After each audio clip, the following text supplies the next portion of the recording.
भारत सरकार ने आर्थिक रूप से कमजोर परिवारों की सहायता के लिए बिजली बिल माफी योजना की शुरुआत की है।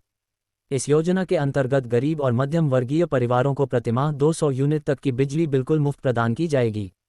ये पहल उन परिवारों के लिए विशेष रूप से लाभकारी है जो बढ़ती महंगाई के कारण अपने बिजली बिल का भुगतान करने में असमर्थ हैं। योजना का मुख्य लक्ष्य बिजली के बोझ को कम करना और गरीब परिवारों को आर्थिक राहत प्रदान करना है।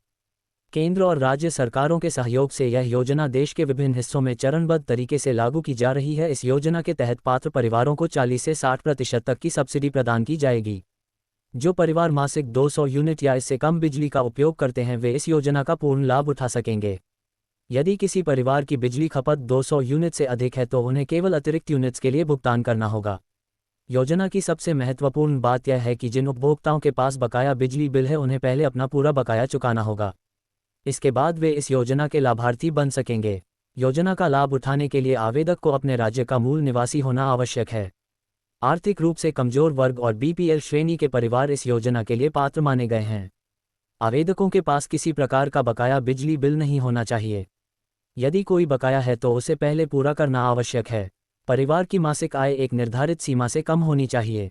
किसान परिवार और मजदूर वर्गीय परिवारों को इस योजना में प्राथमिकता दी गई है। आवेदन करने के लिए कुछ महत्वपूर्ण दस्तावेजों की आवश्यकता होगी। इनमें आधार कार्ड, वर्तमान बिजली बिल, मूल निवास प्रमाण पत्र, जाति प्रमाण पत्र और आय प्रमाण पत्र शामिल हैं।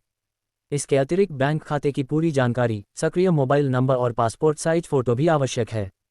सभी दस्तावेजों की स्पष्ट फोटोकॉपी तैयार करके रखनी होगी। यदि कोई दस्तावेज अधूरा या गलत है तो आवेदन खारिज हो सकता है।